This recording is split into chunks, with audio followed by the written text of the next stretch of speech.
আমাদের কলিজার টুকরা এক এক করে 11 জন শীর্ষ নেতাকে আমাদের বুক থেকে কেড়ে নেওয়া হয়েছে। একজন ছাড়া বাকি 10 জন দুনিয়া থেকে বিদায় নিয়েছেন। একজন যিনি বেঁচে আছেন তিনি এখন পর্যন্ত এই পরিবর্তিত বাংলাদেশেও এখনো তার ঘাট থেকে জুলুমের বোঝা সরে নাই। তিনি আমাদের প্রিয় ভাই এটিএম আজহারুল ইসলাম।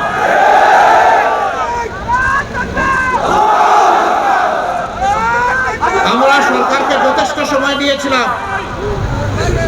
এক এক করে কারাগার থেকে সমস্ত রাজনৈতিক নেতারা মুক্ত হয়ে এসেছেন।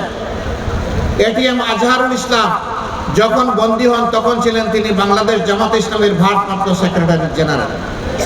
আমরা সরকারের কাছে স্পষ্ট জানতে চেয়েছি তিনি এখনো কারাগারে কেন? মিথ্যা মামলায় যার উপর জুলুম করলো আওয়ামী লীগ, এখনো কি সেই জুলুম চালু থাকবে?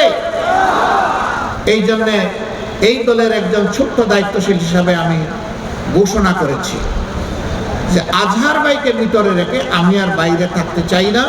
সরকার যেন আমাকে গ্রেফতার করে কারাগারে পাঠানোর ব্যবস্থা করে।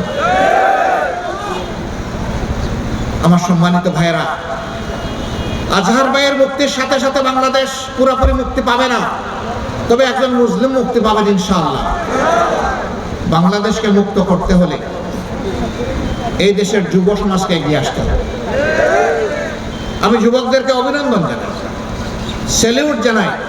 টানা 15.5 বছর আমাদের উপর জুলুম চলেছে, আর আমরাও আন্দোলন করেছি এই সরকারকে, ফ্যাসিবাদী সরকারকে ক্ষমতা থেকে সরায় বাংলাদেশকে মুক্ত করার জন্য। আমরা পারিনি, আমরা রাজনীতিবিদরা 15.5 বছরে পারিনি।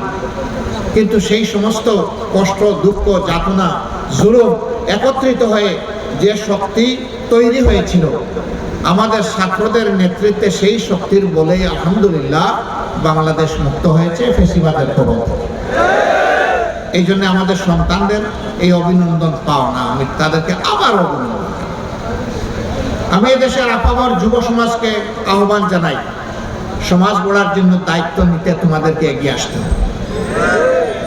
যে সমাজের যুবকেরা এগিয়ে আসে বিপ্লবের জন্য, সেই সমাজে আল্লাহর পক্ষ থেকে বিপ্লব সফল হয়।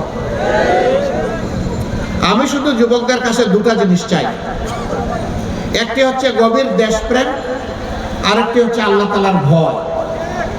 এই দুইটা নিয়ে যদি আমাদের যুবকেরা এগিয়ে আসে, তারা হবে ইনশাআল্লাহ সকল ধরনের ষড়যন্ত্রের বিরুদ্ধে হিমালয় পর্বত। এই পর্বত কষিয়ে দিতে যেই মাথা দিয়ে গুতা দিব, ওর মাথা ভেঙে চুরমার হয়ে যাবে। যুবকদের সেই শক্তিতে বাংলাদেশ, নতুন বাংলাদেশ, আগামীর বাংলাদেশ, মানবিক বাংলাদেশ, দুর্নীতি এবং দুঃশাসন মুক্ত বাংলাদেশ ইনশাআল্লাহ আমরা গড়ব।